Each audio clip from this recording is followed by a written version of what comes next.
Hi guys, it's Allie, and today is my Booktube birthday.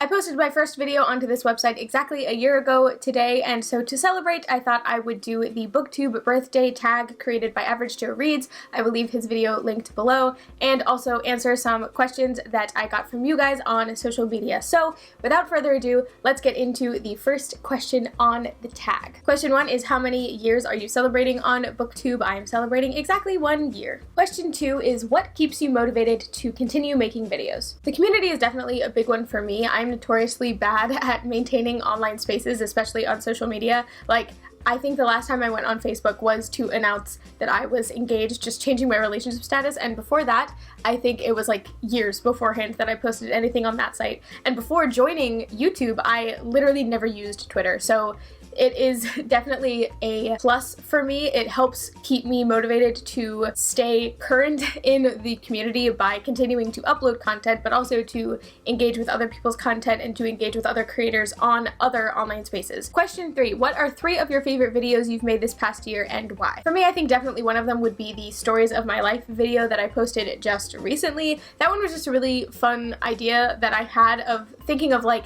the old Draw My Life videos that used to be really popular on YouTube, but taking that in the sense of what kind of books have shaped me and changed me. And it was just a lot of fun to kind of go down memory lane and try to think of which books impacted me the most versus which ones I just really liked. And I just thought it was a really fun idea and one that I haven't really seen a lot of on Booktube, so I was really happy with that one. Other than that, I think another one would be something like the bookshelf roulette video that I did kind of towards the beginning of my channel, and I want to make another one of those at some point. Quite frankly, I had seen a lot of videos around that time on Booktube that were like bookshelf tour style things, and there's nothing wrong with those particularly, but I've just never really found them interesting, just to kind of have a booktuber point their camera at their bookshelf and be like, and here you see, I own these books.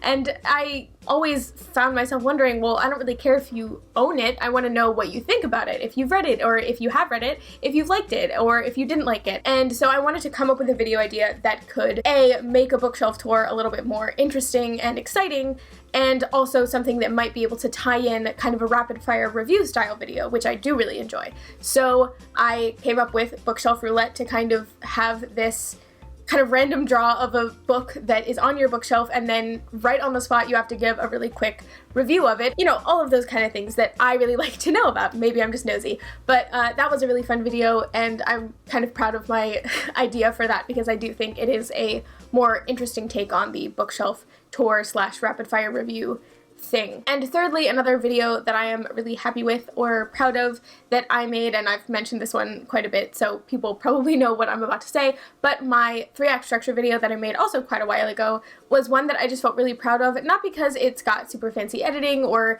that it's, you know, this big flashy whatever, but it was a video that I had wanted to make ever since starting this channel. I really feel more comfortable in an educational kind of space rather than talking about myself and things like that, because that's where my background is. My background is all in education, so I feel more comfortable when I'm doing something that I've researched and talking about that versus if I just talk about my own opinions, if that makes sense. So that was one of the first videos that I made where I felt completely comfortable filming that video, even though it was an absolute nightmare to film because I was such a perfectionist. It took me forever to film that video, but I think that the final product was in line with what I wanted, and so I'm very happy with it, and I was really happy to make an educational video like that because 3-act structure is such like a basic part of writing and reading and just looking at stories in general, I mean film and everything. That one was definitely one that I was really happy with, and I will leave all of those videos linked both above and below so you can watch those if you so choose. Question number 4 is, what have you struggled with on Booktube for the past year and how have you overcome that struggle? Aside from numbers, which I think a lot of booktubers have struggled with on this platform at some point in time, I think the biggest one for me would be just kind of sticking to my guns in terms of what kind of content I want to make here on this channel. In terms of niches that exist in this community, the positive YA reading woman in her 20s is kind of a saturated one. And not only that, but it's saturated with some of the biggest names currently on the platform. And none of that is a bad thing. I genuinely enjoy watching those kind of channels. However, it does mean that coming in as a new or a smaller booktuber that considers themselves within that niche of making positive and or educational content outside of extreme circumstances, that is a little bit more difficult. And I think the only way to overcome that is to always make sure that the content that I am producing is something that I personally enjoy making, and not really worry if that is the kind of content that is currently getting the most views or the most likes within the community, or specifically within the small booktube community. And that's not to say that I don't watch videos outside of my own booktube niche of what I like to create, because as a viewer, I watch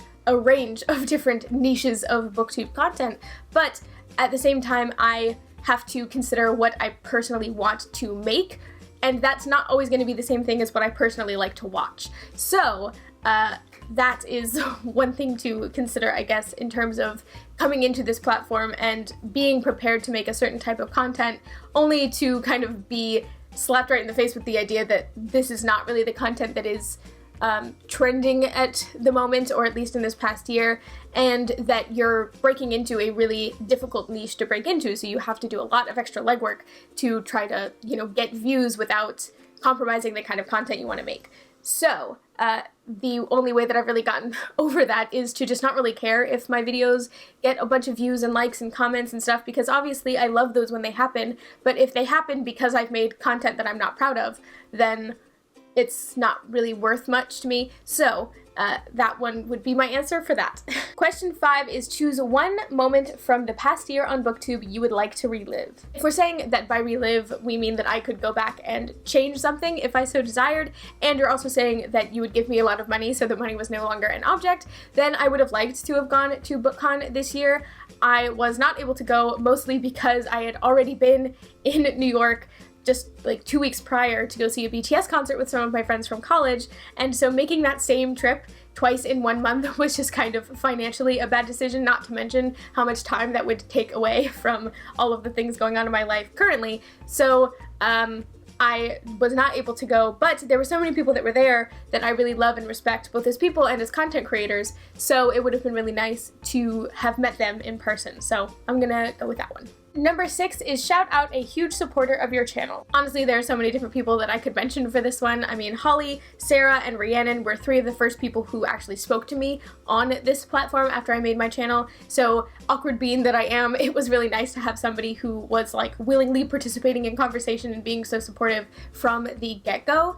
And other than that, I mean, there's Liz, Lexi, Leah, and Carrie, who have become really just, I mean, they were already beautiful people, but I have now been able to experience their beauty firsthand because they're just such lovely people, and again, without them, I would not feel nearly as strong of a connection to the community and to the just overall booktube space. So definitely they are also huge supporters of my channel, even if they don't realize it.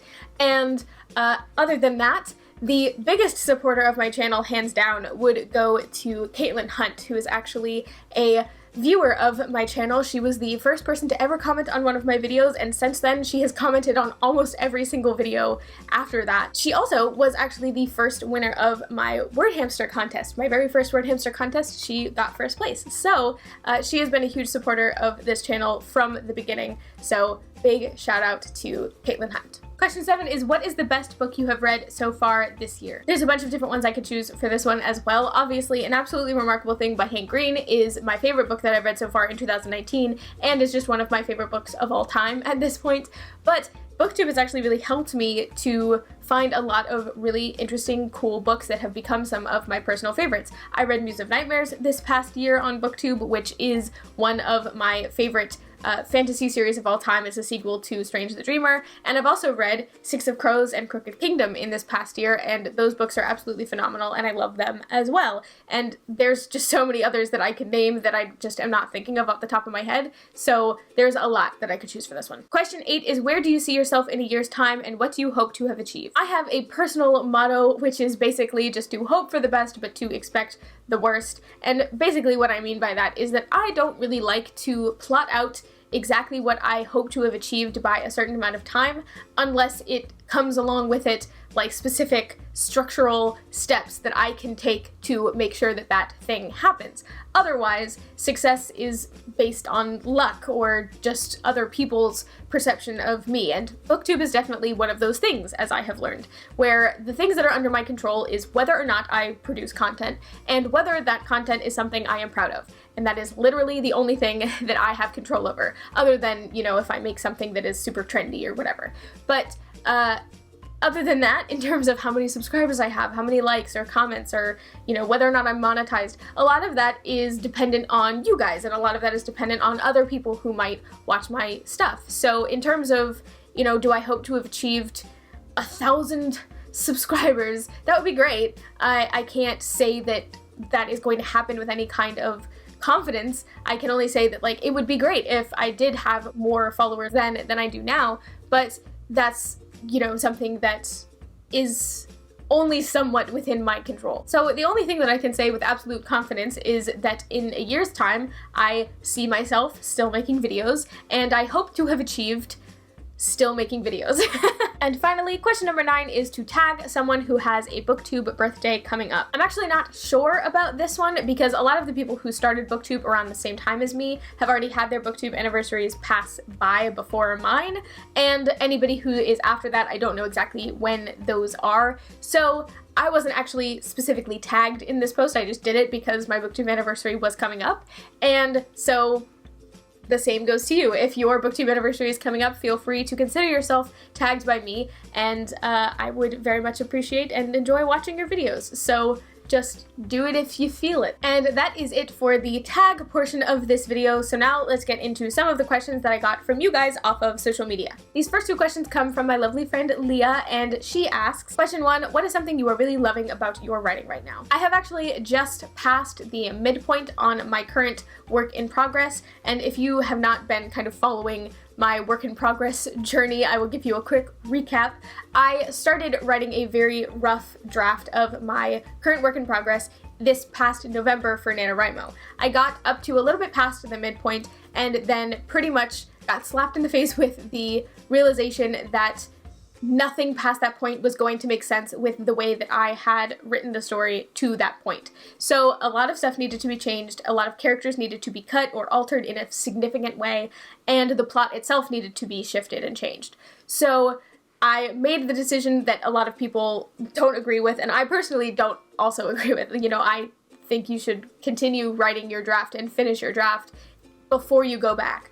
But I did make the personal decision to go back and restart the draft and basically add in all of those changes. So that's what I've been doing for the past couple months. I've been half editing and half writing as I try to fix all of those issues. And so far I'm actually really happy with the results. But now that I am past that midpoint part, I am back to completely creating from scratch what happens next, outside of, you know, the fact that I have an outline.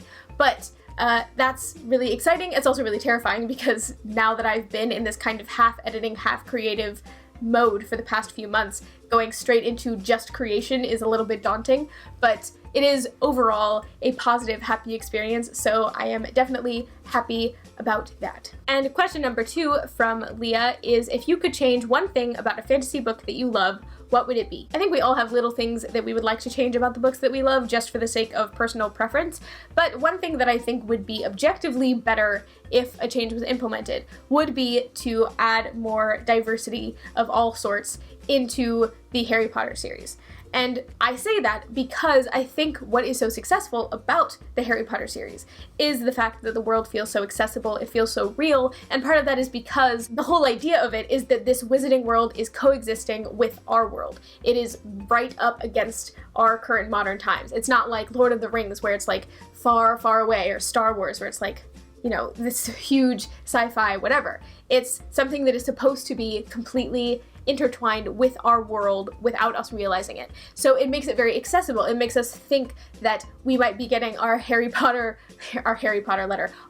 letter at any point in time, even if we're 23 years old. The basic idea of this is that if this world feels so accessible, then can you imagine how accessible it would feel if that reality that is existing within this fantastical space also reflected the existence that we currently experience? Not only would that make the world feel more real and more accessible even to people who are already represented in the Harry Potter series, but it would make people who are not represented in Harry Potter suddenly feel more welcome and more represented in that fantasy world, and I just think that would make the story objectively better. The next questions I received are from Instagram, and the first question reads, why do you do what you do? I assume this person is talking about Word Hamster because her second question is, when is the next Word Hamster contest? So I'm going to answer it from that perspective. Like I mentioned in an earlier answer, my background is in education, specifically in English education and teaching English to speakers of other languages.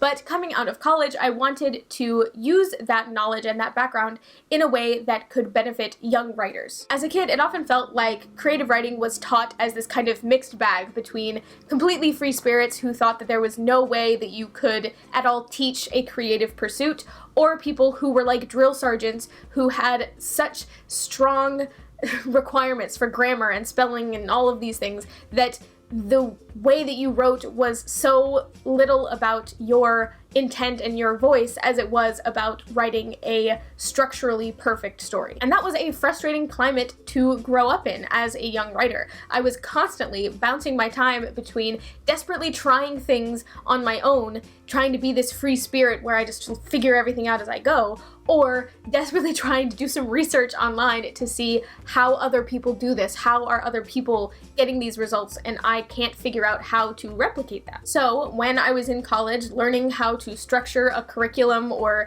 to create guidelines for student learning and scaffolding, I realized that it might be possible to create a new kind of creative writing class that didn't rely on traditional standards of learning, because traditional standards of learning require a grade, and so a lot of teachers either go that free spirit method where they're like, well, I guess I'll give everyone an A because I can't tread on your creative license, or people who come up with arbitrary guidelines so that they can give you a grade, even if that doesn't actually have anything to do with whether or not you have written a successful story. In creating Word Hamster, I wasn't trying to replicate this kind of emerging thing that we see a lot in online spaces and online course spaces, where it's like, famous author so-and-so has told you how they write books, so write it the way they do and you will learn good stuff.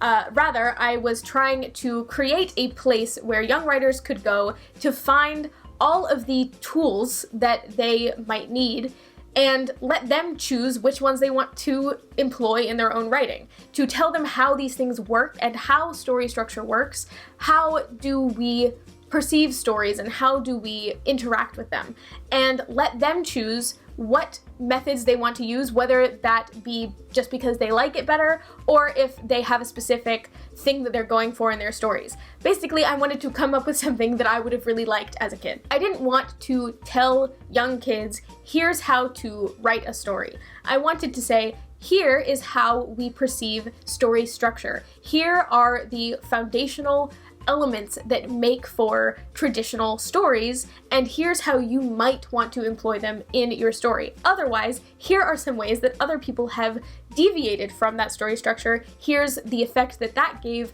and you might want to use that if that is what you want for your story. I didn't want to tell kids, here's how I write characters, you go do it the same way. I wanted to help young writers see the loose categories that a lot of characters fall into and let them make a decision for themselves as to whether or not one character might be 5 characters or if 5 characters might be 1. Basically, I wanted to make a toolkit for young writers. So that's exactly what I did. As for the final question, which is when is the next Word Hamster contest, I cannot be 100% sure of that. There's a lot of time that goes into those, and currently I don't have that kind of time, so it will hopefully be soon, but I will keep you updated both on here on YouTube and also on Instagram and Twitter and all of that stuff, so just make sure you're following me there and you will be one of the first people to hear about it. And that concludes my Booktube birthday video. Thank you guys so much for watching. If this is the first video you have ever seen of mine, hi, I'm Allie, and I hope you stick around. If you are one of those lovely people who has stuck with me through this entire past year, thank you once again for being there and sticking around and watching all of these videos. I really truly appreciate it from the bottom of my heart. Thank you for being here, and I will see you in the next one.